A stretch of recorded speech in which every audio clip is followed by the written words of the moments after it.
Hey guys, happy Sunday. It is January the 19th. Thank you all so very much for tuning in to a very special episode to me. I apologize. I put up the wrong title. Yes, I was just in South Africa on last week to a couple of days ago, celebrating my birthday in what is called the Mother City, which is Cape Town, South Africa. I had an amazing 41st birthday for all who are interested to know. So I'm truly excited to kind of be back and kind of be back at the helm making these decisions. So, kind of leading up to what kind of came up today is I was unaware that it's Human Trafficking and Slavery Awareness Month. So, for those who are unfamiliar, because there's a lot of information that I was not familiar about, I hope that is a very eye opening experience. Again, I will be on YouTube, Facebook, LinkedIn, Twitter, and Instagram. I'm live on all of those. So please make sure that you go take a look at all of them. Subscribe to YouTube right now, and we're going to go to the commercial break. All right? Please subscribe. Take the time, like click the like. But anyways, I'm not going to go about that. Bye.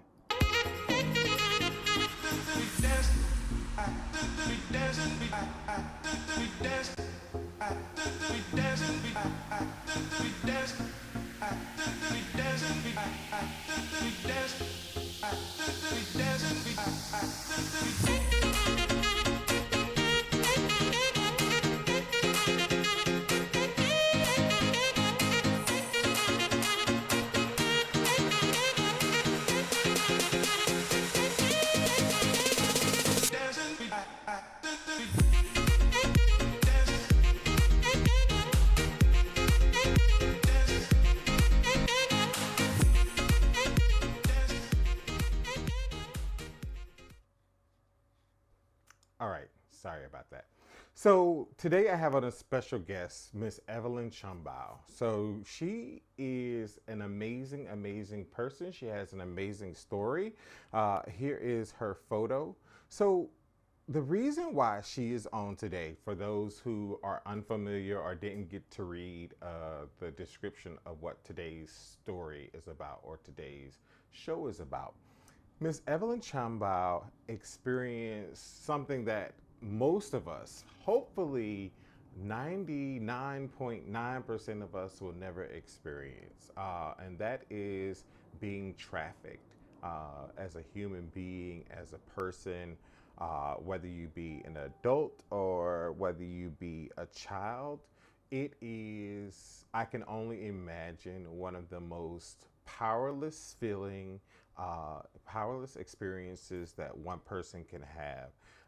So I'm going to tell you all a little bit about her. I read a bit of her bio.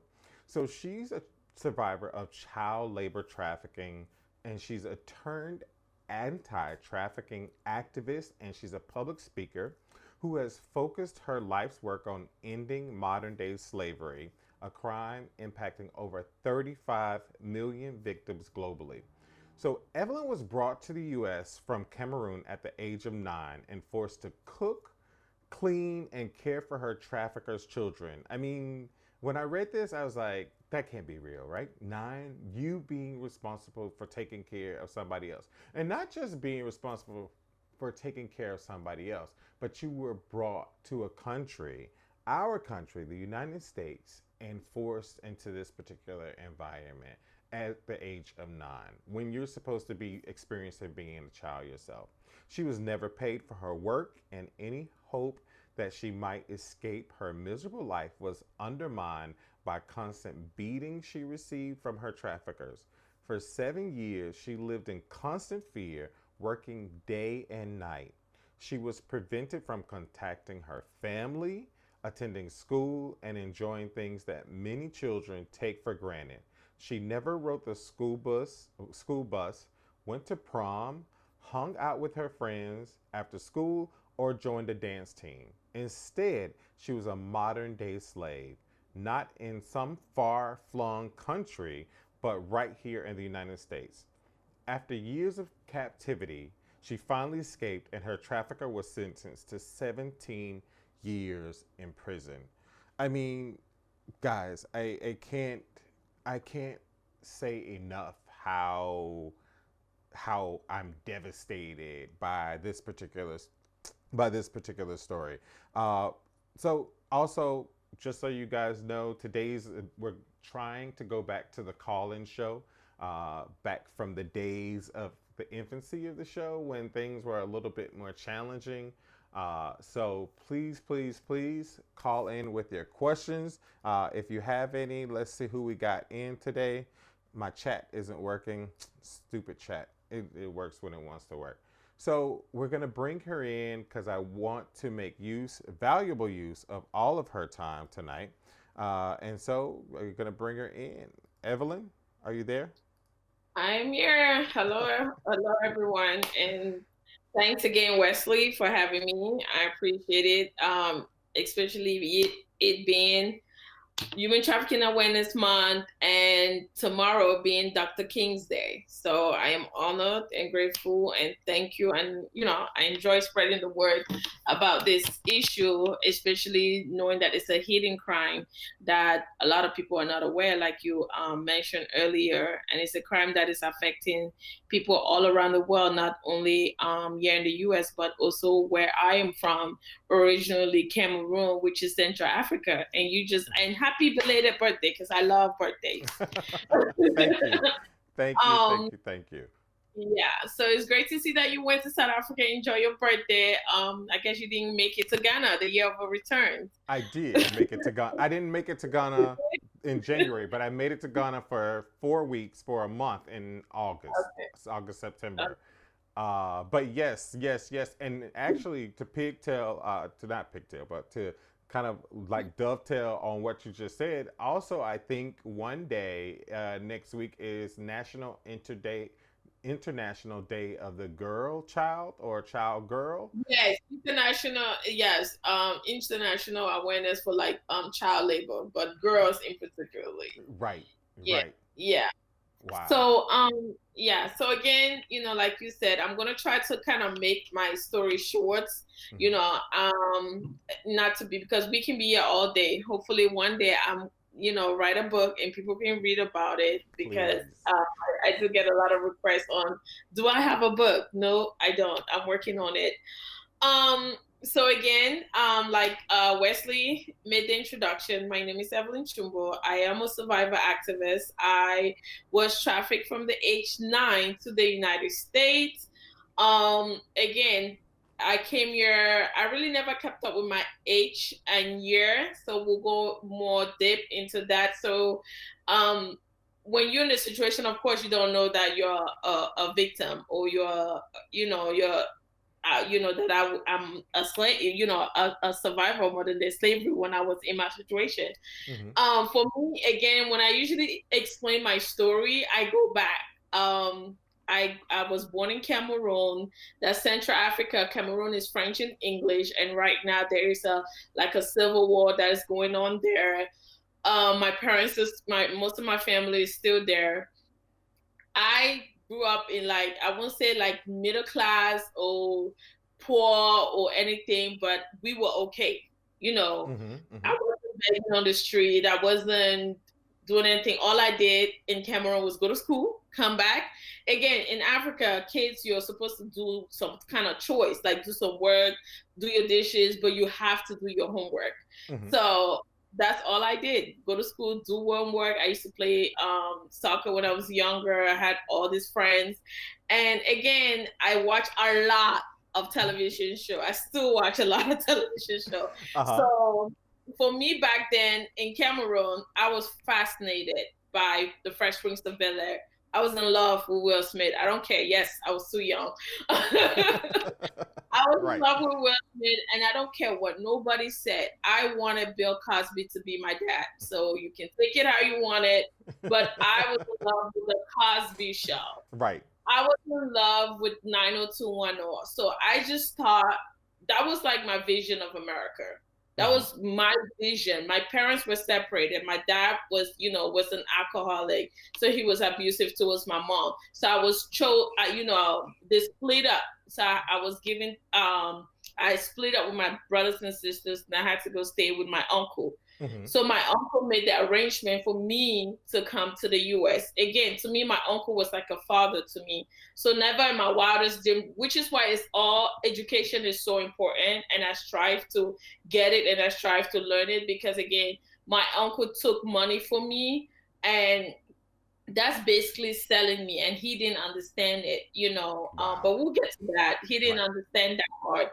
But so I just thought, so when I wasn't living with my mom and dad, I was living with my uncle, going to school. So when a woman come and say, hey, you're going to America, you're going to be adopted, I'm excited. I'm going to marry Will Smith. I'm going to see Bill Cosby. I'm going to have Rudy, Uh-huh. Brandon from 90210, Kelly. I'm going to have white friends, black friends, because that was my vision of America. Mm-hmm. That's Mm-hmm. what I thought America was. Never in my widest life did I think I'll come to America, knowing the history of slavery in America, and never once did I think that I would come and become a survivor of modern day slavery, or I won't get to see the Will Smith or even see Michael Jackson turn into a lion or a tiger. Because that Right. is the assumption we have back home, and Mm-hmm. that's what I thought. So I came in the I think it's the middle 90s. Again, I didn't keep up with my years or age, so please do not ask me those things, which is one of the reasons why I celebrate birthdays a lot. My trafficker was a woman. I never met her. Everybody was excited. Oh, she's going to America. She's going to be a doctor or lawyer, and especially coming from an African family. You're Mm-hmm. either going to be a doctor, engineer, or lawyer, or pharmacy. So, Right. for my mother, it's like, oh, yes, she's going to America. She's going to be a doctor. She's going to help us. She's going to save us. That's all that was in my mother's mind. She did not care who I was going to stay with. I'm going to America, the land of milk and honey. That's it. You know? Right. So Exactly. I came to America. I first arrived in London. Again, my story involved immigration issue as well. So my trafficker used one passport and brought 6 of us in the United States. And it makes sense why, because when I first arrived in London, it makes sense why I stayed in London, Mm-hmm. because of course they were working to switch my documents over.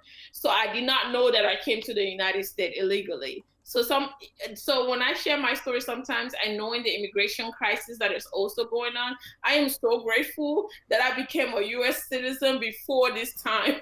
Right. Exactly. Because Exactly. I would have been one of those kids that is locked up in ICE right now or anything. So when I see things like that, or even when I was in school, I always hear a lot of people say illegal immigrants, we don't want you guys here. Africans that come and take the jobs, or Latinos that come and take the job. It usually pisses me off. So, Right. but I came, I stayed in London for 1 month. I met my trafficker for the first time. I got on a plane because a lot of the time people, when I talk about slave people, there's some kids that just ask questions. They're like, I have to remind them, no, I did not get on a boat. I got on a plane. Right. Right. I got on a plane. I met my trafficker for the first time. She was a woman and she was also Cameroonian. And again, her family are very wealthy back home. So when I think about my situation, I also think about before coming to America, I had to go to her family house, which is so huge. It's kind of like a plantation if you think about it, because when I was in school, I learned about slavery. And when I think about slavery then, and I Mm-hmm. think about slavery now, I'm like, damn, that's me. I'm that girl from that movie. What is it? 12 Years a Slave. Right. Right. You Exactly. know, like, okay, slavery has been abolished since 1865, and here I am. And so every time when I think about my story now, I'm like, oh my God, it all makes sense. Because I first went to my trafficker's family house, and they have boys and girls in Cameroon that were also working and cooking and cleaning. They always promise you that, oh, we're gonna get you a better education. Because again, the promise that my family got was that I was coming to America, I was gonna go to school. Mm-hmm. Mm-hmm. So, you know, and that promise was not repaid. I came, I stayed with a woman. She already had a son, I believe was probably 4 or 5, and she was pregnant. She was getting ready to have her second child, and she was a single mom, very intelligence. She worked in a house. She also had a business. Is like a handicap, as a car that carried Mm-hmm. um disabled folks, and there were drivers. I used to wash some of the cars and charge like the radios. So I'm trying to like make it kind of quick, because we can be here all like 3 days me sharing my story. I So mean, you have. I mean, I have a lot of questions already. So. yeah, so let me try to make it short. So I came to America, did not go to school from age 9 until 17. I was staying in the house, cooking and cleaning. Oh, I did not get to see Will Smith like I was dreaming. No Bill Cosby. I slept in the floor right here in Maryland, Silver Spring, Maryland. Mm-hmm. I was taking care of 2 kids at such a young age. Again, don't ask me my age because I did not know. I knew that I was born in November. I did not know if it was 84 or 85, but we're not going to talk about that. Right. I did not know because I didn't keep up. It's just like slavery. Like all I did, get up, cook, clean, take care of these 2 kids. I slept on the floor. I had to take off my clothes. You beat me. And, one of the bruises that I remember, and which is why I try to educate the health department, especially nurses and doctors in this part, because my trafficker beat me with a metal broom. I cracked my bone. I can't show you the scars because on this, but I cracked my bone and my bone broke. So we went to the emergency room. And I will never forget how none of the nurses or doctor even were like, they did ask me what happened, but I couldn't say anything because she's right there, Mm-hmm.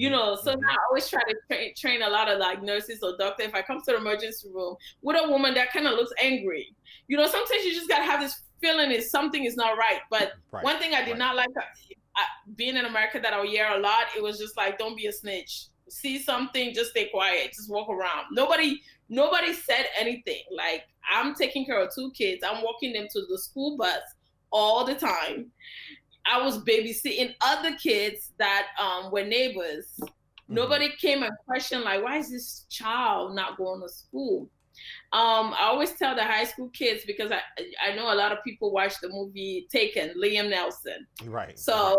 I didn't have a Liam Nelson dad, but I had a Liam Nelson brother. So he was the only one, my older brother, Mm-hmm. that was like, what? He went away for college in Cameroon.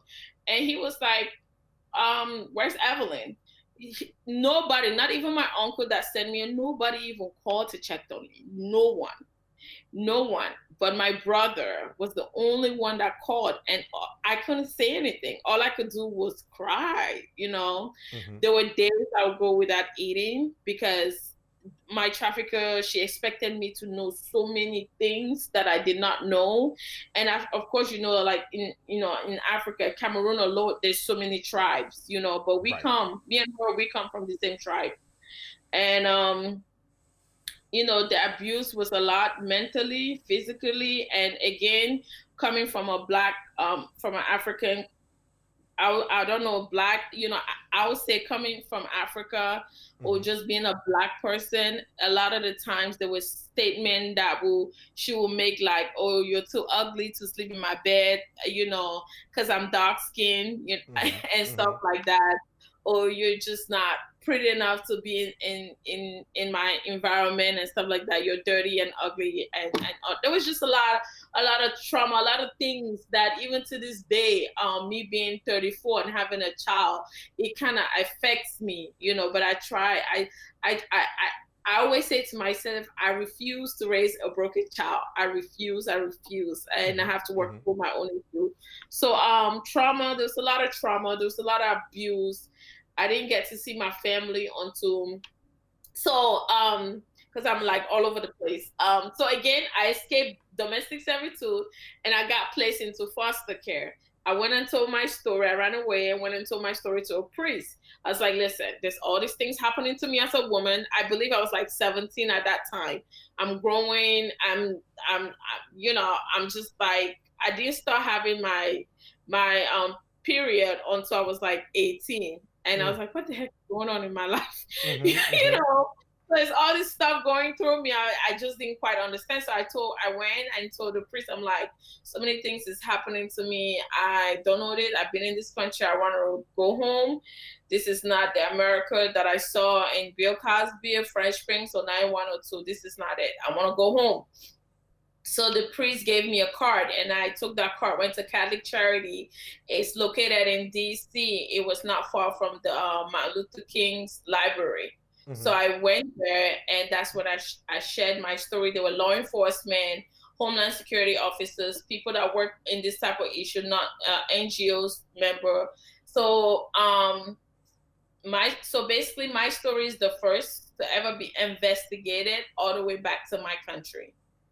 And so I gave them everything. I didn't have no document. Remember when I told you I didn't keep up with my birthdays? I know I was born November 18, but I did not know what year. So when the law enforcement, they went back to my country, they brought, they're like, well, this is when you were born. So I make it a thing to celebrate my birthday a whole month. So my birthday is November 18, 1985. So just send me a happy birthday text and I'm good. You got it. Yeah. So then, even with all that, I escaped domestic servitude. I got placed into foster care, and foster care was another issue. That's when I got to learn about sex trafficking. Back then, we called them pimps. Back then, it was just a lot. It's like, I was presumed stupid because imagine I didn't go to school from age 9 until 7. So they had like a therapist that came up to me. I was like, she can't spell this, she can't write this. And my mentor, my lawyer, she was like, she's not stupid. She didn't go to school from age 9 until 17. She just needs to go to school. But they were trying to give me some, I was depressed. I went to like therapy. I was like, I don't want to go to therapy. Y'all leave me alone. Because I didn't want to go to therapy, but I am in foster care, not a good part of foster care. Back then in DC, Southeast, my friends, my classmates were either former girls that were in gangs, were still in gangs. I got pulled a gun in foster care. I got introduced to the life, and the life is sex trafficking.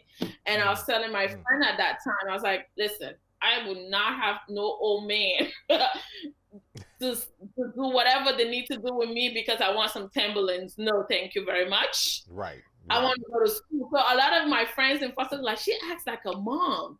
She acts like a mom. Yes, because I've been a mom. I was taking care of 2 kids at such a young age. And all I want is an education. Wow. And there was this program in foster care. It was like they had to pay me to go to school. I'm like, y'all don't have to pay me to go to school. I want to go to school. You want to go to school. Right. I want to go to school. But there was a program because they were trying to encourage the kids. I was like, this is ridiculous. But guess what? I was taking it in that class every single day because it's $25 when you make them like, you got to pay me to go to school. Right. I am dying. You weren't the traditional foster care child. Exactly. But I was lucky enough. My first foster mother was horrible. She did it for the money. The second one was amazing. She's actually like a sister, but I still call her foster mom because they're originally from Liberia and they were survivors of refugees from the Liberia war that they also grew up in foster care. So she became a foster mom to take her sister, my sister, and we just built a sisterhood. And to be honest, that's like one of the best family home that I've ever had, being in America. And again, I know I'm like all over the place because, like I said, my story is too long, detailed. So despite that, foster care, you got to get out at 21. My brother, my Liam Nelson brother, came, but he came when I was already in foster care. But I left foster care and I stayed with him, which was a really complicated because I've never stayed with my brother, so it was some kind of headache there. And I got my GED, I got my associate degree, I got my bachelor at University of Maryland, University College. I did get married, but I got divorced last year, and I guess it's your past. Sometimes your past, as much as you want to forget your past, but some of the things that happen to you affects you and can affect whoever you're going to build a relationship with, and Most having a definitely. child being married and having a child was never one of my dreams, because I hate seeing kids suffer, and I never wanted my little guy. But guess what? Everything I did to get rid of this little guy, he still came along, and Hmm. Hmm. and I'm grateful because he kept me going, and he's the best love I've ever had. It's not an easy love; it's a lot of this headache love, but it is really the love that I've been sticking. Right. So I did reunite with my family after 18 years at age 27. Wow. I worked hard. I was going to school, but school was really I was struggling, because it's like, as much as I try to let go of my past, it was affecting me with my classwork. There were certain things I couldn't spell right. There were certain things I couldn't write right, and it's just trauma wise. I was not there yet. I was like, you know what? I need to go home. I need to go home.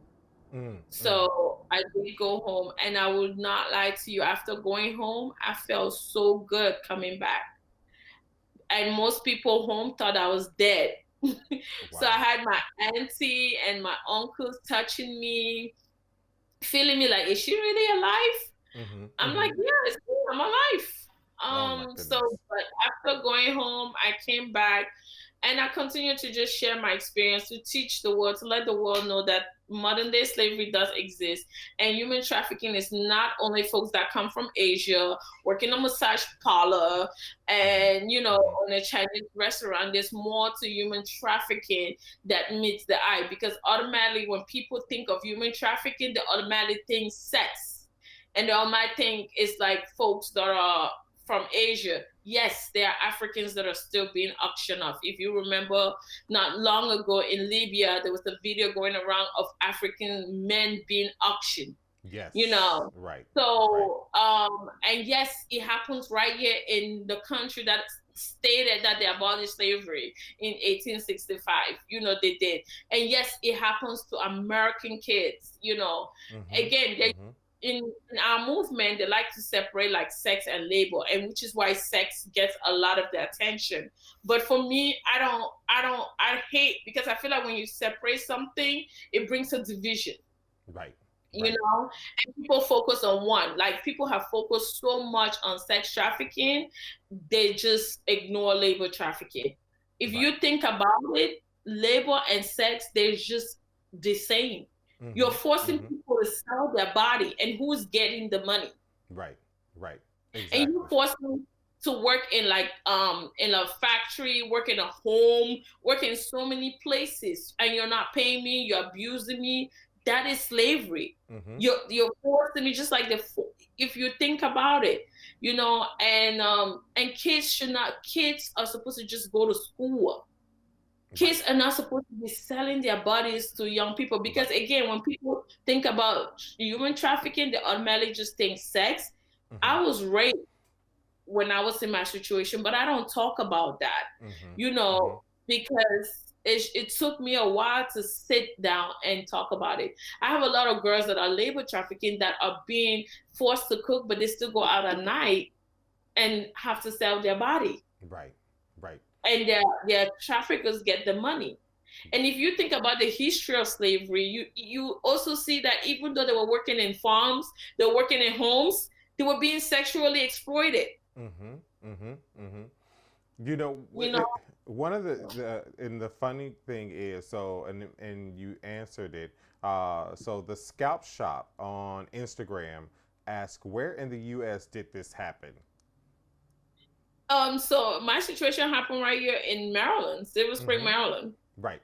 Right. Exactly. Not in the Midwest. Not in No, some like no, rural no. In the town. suburbs, yeah, right here. Hmm. So that's what I'm saying. It happened in the suburbs. It happens. It's not only in the inner city. It's not only in the poor area. It can, anybody can be a victim of trafficking. People first have to realize that. If Hmm. you think about the movie Taken, when the young lady was going to Europe, she was taken. She was taken to be auctioned, Right. because the world of sex, they were trying to sell her, and people were trying to buy her, Hmm. and So anybody can be a victim. Yes, slavery was abolished, but now it has been redesigned. Right. And it's one of the human trafficking is one of the biggest money making in the world that people Mm-hmm. don't know about. Mm-hmm. And it's Because so funny because my mother, who's also a social worker, was kind of like, "Oh, well, when did all of this start?" And I'm like, "It's been going on." it's been going on. I know if people think about it, there were some people when they were trying to abolish slavery, there were people that were opposing for slavery to end because they were profiting for it. Mm-hmm. Mm-hmm. And that's the same thing like human trafficking right now. People get profit for it. Just like when I get see people say, oh, a 6-year-old. Do you really think that a 6-year-old person, a 6-year-old young girl or boy would decide to cross the border from Mexico to just come because he wants to come to America? Like, really? Right. Do you really think that? Like people have to really think like yes we understand you have to protect your country, but you also have to remember immigrants help build this country, slave work help build this country. Mm. You know, one of the things, Evelyn, that really captured kind of like me on your bio was the fact that you took what has happened to you to say, I'm not just going to let this get me down and paralyze me. I'm going to go out and help others. And as a therapist, it one of the bigger things is things that happen vicarious trauma. So you're hearing other people's stories and how hard that can be to hear other people's stories and all of that. What made you go into wanting to help other people in this situation, and what helps you stay the course and staying whole to be a mother for your son and have relationships with other people? That's a good question. So I'll first tell you it's not easy. You Mm, know, just like they said, the the road to freedom is not easy, and it right. has not been easy. There's been some up and downs. There's been some trials. There's been some difficulty, and even to now, I would say that I seek love most of the time. Mm-hmm. For my family, but I feel like I'm not getting. I feel like I give, but I don't get. Mm-hmm. Even from being married, I also learned that I fell in love. I had this person, and I just wanted that Bill Cosby family for my son because I didn't have that. Mm-hmm. You Mm-hmm. know, and it's not easy. But I do remember my mentor, my lawyer at that time. She's still my mentor. We still talk when my story just finished. There were so many journalists that wanted to talk to me, so many people, and I was like, nah, I'm not interested. I just want to go. And she made this statement. She didn't force me. She said that your story can change a lot of people, and you need to speak up. You need to let people know that this issue is this, but it's up to you. I'm not going to force you. And Mm-hmm. I thought about it. I was like, you know what, maybe she is right. So I did my first interview with ABC, and I was like, maybe she is right. People do need to know that this issue is this, especially thinking about it now. It's like Mm-hmm. back in Cameroon, there were young boys and girls that were forced to cook and clean, and they were abusing them. They were treating them bad. And and it's like it's a cycle. It just keep going and going and going. And also the fact that my dream of seeing Will Smith or Bill Cosby or America is not the way I envisioned from like the television show. It wasn't the America that I thought. So I was like, no, I know Mm-hmm. I am going to share my story. And every time when I will also see on the news when they talk about trafficking, it will actually be like an Asian person. And now it's you see a lot of white girls that will be the one being the victims. I'm just like, no, no, no. I Mm-hmm. have to let the world know that it affects everybody. It doesn't matter, black, white, Asian, Indian. Right. Anybody can be a victim of this issue, but especially Africans are still being sold into slavery, Mm-hmm. you Mm-hmm. know, and the world needs to know that. African government needs to know that, and they need to stop it. And also in Africa, for me, it's just like, I know that we want to go. I understand the situation in our country, and we feel like the only place that we can succeed is only in either in Europe or in America, and I understand it, but I also wanted to tell my story, especially to the kids back home, that anybody just come and promise them, hey, I can take you to America, I can take you to London or Paris, and you can do this, but they force them to do things that they were not doing back in camp in their home country. So I was like, you know what, I'm gonna speak up. I'm gonna say it, and I'm glad that I made that decision. I'm glad that my mentor, Melanie on her, told me that, and ever since that, I just decided I'm gonna keep talking about it. And talking about it also, it's kind of like a healing process, because when I first started telling my story, I used to cry because I had to show my bruises, like I had scars in my body, you know. I can only imagine. I got chills just hearing this Yeah, story for the I had first to time. think about it. One of my punishment, I had to stand up from like 10 p.m. to like 5 a.m. in the morning and just start cooking and cleaning. And you know, and so it's just like, and I hate seeing children suffer. I hate seeing a grown man or grown woman abusing a child, you know, forcing themselves in a child. Now, yeah, I'm gonna talk about it. It's not easy, Wesley. There are days I have my moment. There are days, I won't lie to you, that it was like when my husband left me is when I decided, you know what, I need to go seek therapy. Not only for me, but for my son, especially if I want to raise a good human being, a human being that will not have trauma like I do. Right, right, right. I need to go see someone to talk to, you know, and that's what I decided to do. But music and comedy helps me going, but talking about it and helping. There are days that I don't even want to be an activist, because again, this movement is, I have done so much work.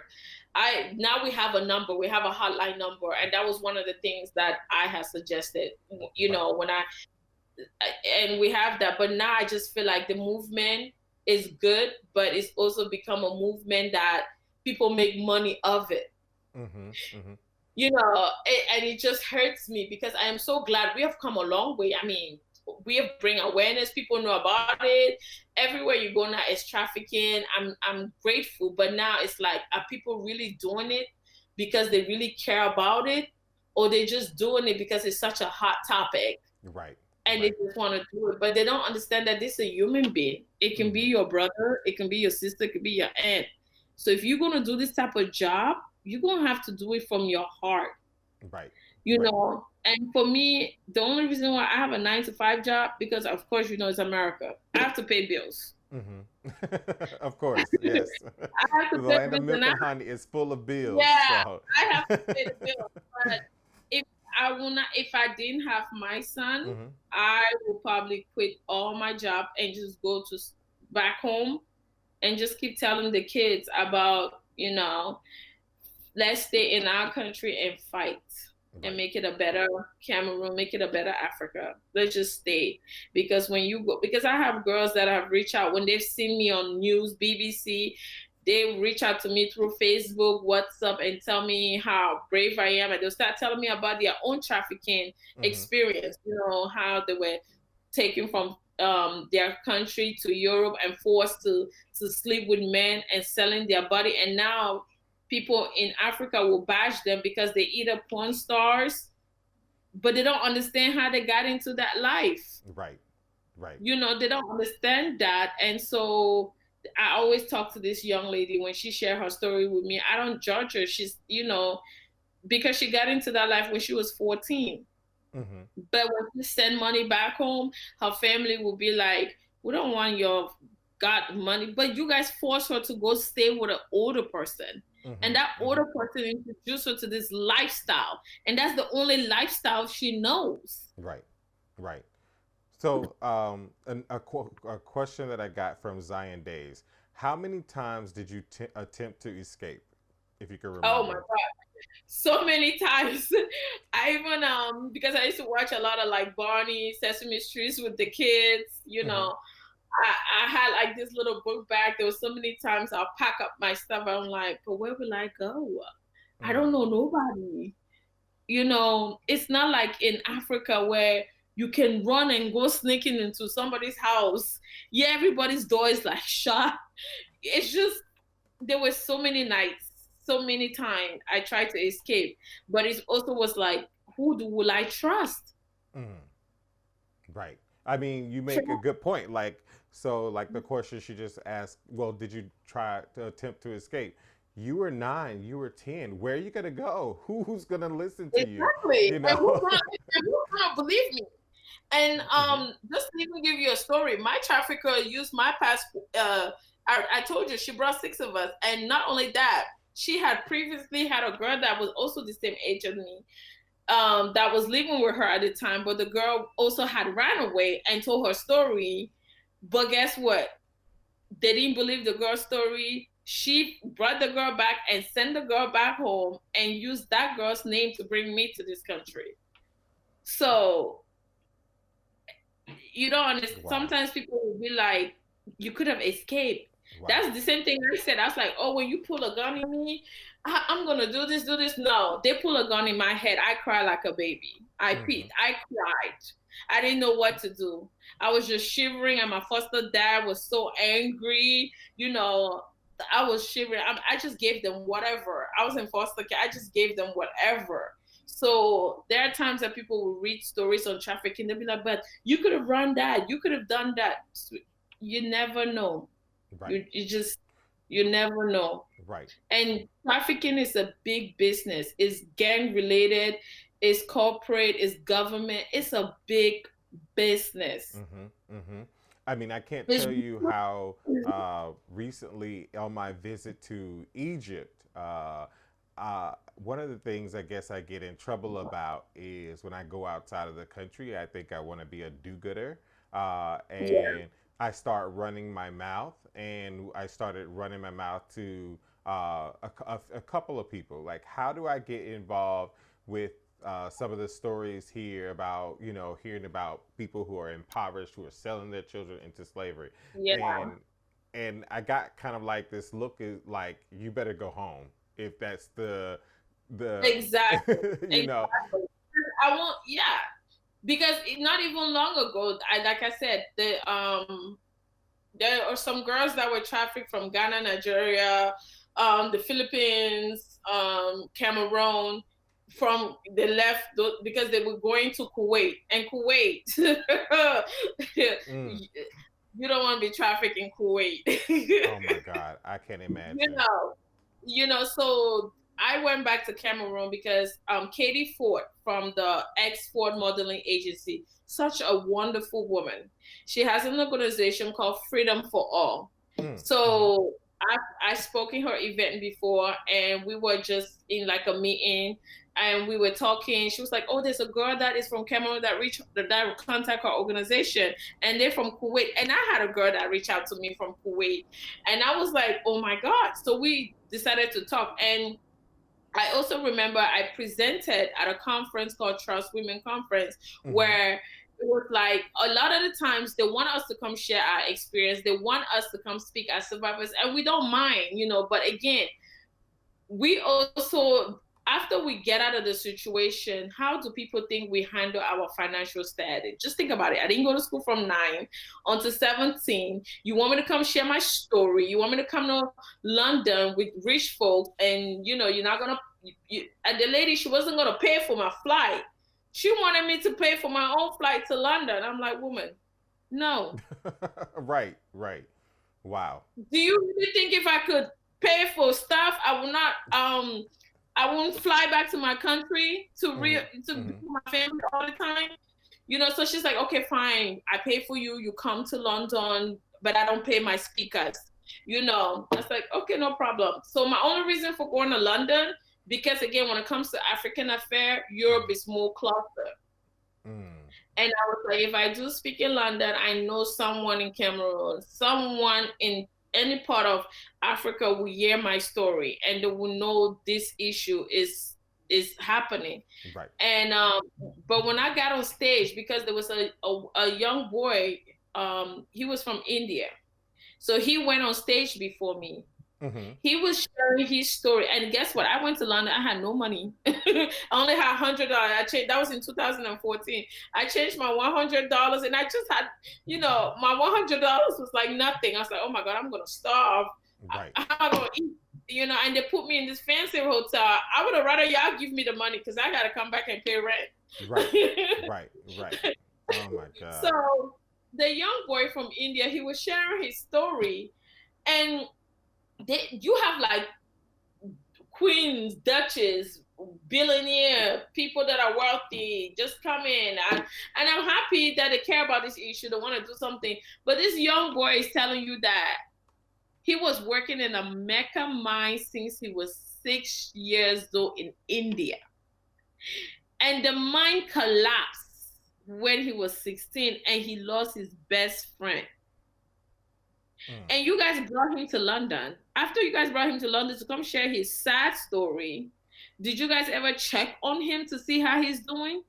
Did you guys ever make sure that he is financially okay? Y'all probably flew him to London, and guess what? He back in India. Right. Trying to figure out life, very broken from 6 to 16, never having been able to go to school, Exactly. no And education. exactly. And everybody was just like, oh, that's so sad. Oh, when I got on that stage, they can call me a black angry woman. Yes, I was angry. I don't know what it was, but I was just so angry because I am crying because I can feel his pain. I am literally crying hearing his story. I'm like, oh my God, his story is even worse than mine.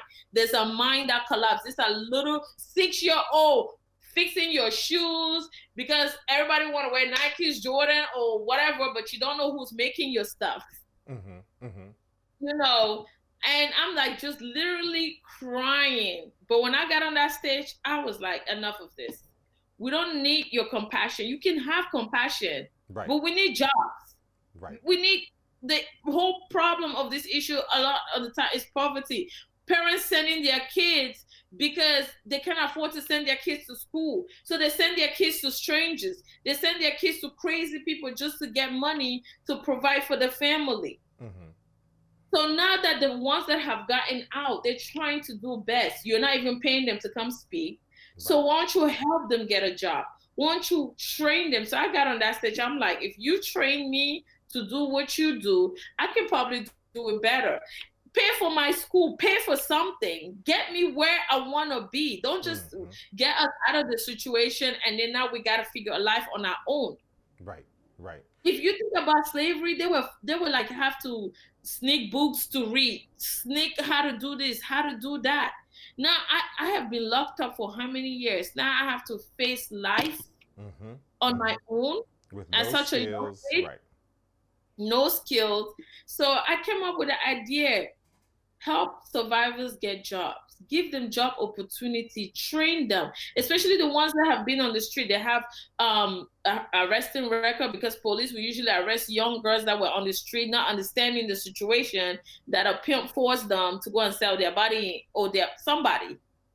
Now they have a criminal records at 14, 13. Wow. So why don't you help us get job, train business? So we came up with the idea. So I traveled with Katie Ford in 2016 because she helped 12 girls escape Kuwait back to Cameroon. Again, that's how terrible my Cameroonian government has been because these are your citizens. Why is an American citizen? Yes, she has the money. But why is she the one paying for your citizen to return home? Right. And they have been abused. They're telling you they were speeding. They were going to Kuwait because they thought they were going to be teachers because they can't even get jobs in their own country.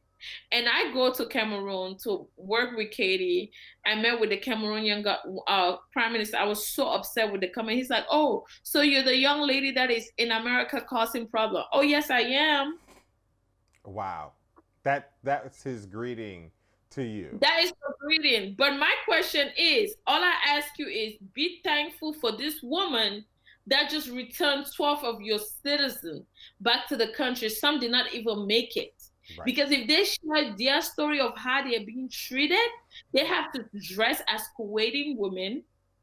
They are forced to cook and clean, and they still got to go sell their body at night. Right. Ugh. And then because it's your job as the government to bring us, you say, oh, just like they did me, because they were like, oh, we can't give her a Cameroonian passport because we're not sure she's Cameroonian. My entire family is back in Cameroon. I have uncles and aunties that even work in the government, and they will be like, yes, that's our child. But y'all can't give me a Cameroonian passport. Uh, so Ugh, I mean, so it's I had to wait another 5 years because my case, I got what is called a T visa. So I had to wait another 5 years to become a US citizen, even though I've been in the country for such a long time. mm-hmm, mm-hmm. That way I can be able to travel home to go see my family. Wow. Now, let me ask you this, because we're coming up on an hour, Evelyn, and I'm really interested to know about the punishment that is being handed out to people who are found to be doing this. What are your thoughts about that? What was the punishment for your trafficker?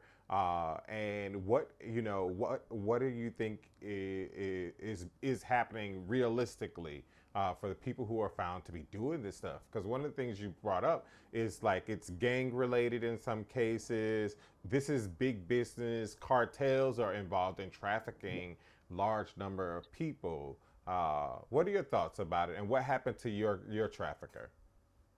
Well, I will speak for my trafficker. She was given 5 years for my case, but she ran away, which I felt that was selfish. She ran away back to Cameroon, but they told her she has to come back because you know automatically when you're a U.S. Mm-hmm. citizen, it doesn't matter what country you come from, you still got to serve your time. So she ran away, even though my case with her was 5 years. They automatically gave her 17 years. Mm-hmm. Um, and before my yeah, and again, when it comes to the like right now, we're working on processes when it comes to like the courtroom judges because for me, I'm a Christian, and even though my trafficker did wrong, she's committed a crime. She brought people here illegally. Mm-hmm. But Mm-hmm. I am also a mother that I see her as a mother, and I don't think about her, I think about the kids. Mm-hmm. So if I had my way, people would say, oh no, I would probably want her to just go be with her kids. But you committed a crime and for it. And it also state that, slavery is illegal. Mm-hmm. And if you do illegal stuff, you have to pay for your Right. time, Right. you know. So yes, you gotta go by the rules because I've been living my life by the rule in this country, going to school, paying student loan, not trying to use the shortcut of life. So Mm-hmm. if you commit a crime, that's what it has been stated, you have to pay for the crime. But sometimes some of those crimes are not being fair because what if you were brought by a diplomat? In some cases that I have a lot of survivors that I know that were brought by a diplomat, but they never served time. Think Wow. about that. Right. Right. Because they have immunity and all of that other Yes, sometimes ridiculousness. exactly. So sometimes the the justice system is not really fair and Right. it's not really accurate because it's like a diplomat can get away trafficking people Mm-hmm. and not being punished for that, which is completely wrong. And we can even talk about it right now in some other issues, but we won't get to that. So Right. it is what it is. Well, I hope that I can have you on again. You have a lot of people that are giving you thumbs up and hand claps. Norma Thank Rogers you. says, "Amazing strength." You have gone through something that some of us couldn't even imagine even still happens. Like I have colleagues who are still grappling with the idea that such a thing can that it can to happen to somebody in the United States. And I love the fact that you said, look, I was brought not just from Africa through London. So people in Africa could have stopped this and interceded. But no, you made it to London. Okay. So you got to London through customs, and then somebody in London should have said, hey, this is not the Exactly. right girl and this is not the right Exactly. passport, and stopped you before you got to the US. And so, Exactly. it's all of these people who, in my eyes, honestly should be held accountable. honestly, Exactly. because they're equally Exactly. as a part of the problem as the person who trafficked you. Exactly. So, Exactly. And yeah, because back then, again, I came in like 93, 94. mm-hmm, mm-hmm, Back then, it was probably easy. And yes, I do understand what they, yeah, that will also go back with this whole immigration issue. I understand what the president is trying to say or trying to do, but you separating kids from their parents is not the mm-hmm, issues. And sometimes, like in my situation, I was brought here illegally. I did not. I came all the way, and it takes a day to get to my country. right. Trust me, I know from experience. Yes, right, So exactly. you know, so don't think that all of us decided to just come here illegally. Mm-hmm, And again, they don't know that. Like I remember one law enforcement that was in my case. He would make a statement like, "You lying? You want green card?" Sweetie, what is a green card? I did not know that you need documents to work in this country. right. A lot of times people in those other countries, they don't know that. Mm-hmm, And which is why before they come to the embassy seeking visa, maybe educate them on this issue. mm-hmm, mm-hmm. Tell them. Because again, they will even come, somebody that has already been in the country will go back home and promise somebody that, hey, I can help you come to America. If you come, you can stay with me. You stay with me, this. But then they make this person sell their entire land, their entire live bill back in their country and give you the money, and then they have to come here and work and pay the person that brought them back, Wow, wow. and they're still in the country illegally, Mm, thinking that they were going to have documents that they don't know. So you trying to get rid of all the illegal immigrants? mm-hmm. Find out how those illegal immigrants got into the country. Right, right. You're 100% correct. You are 100% correct, and you get congratulated. Zion says, "God bless you." Even though all that happened to you, you're willing to forgive this trafficker. I mean, I'll be honest, Evelyn. I consider myself a Christian too, but I don't know if I have a Christian heart quite like that. Uh, so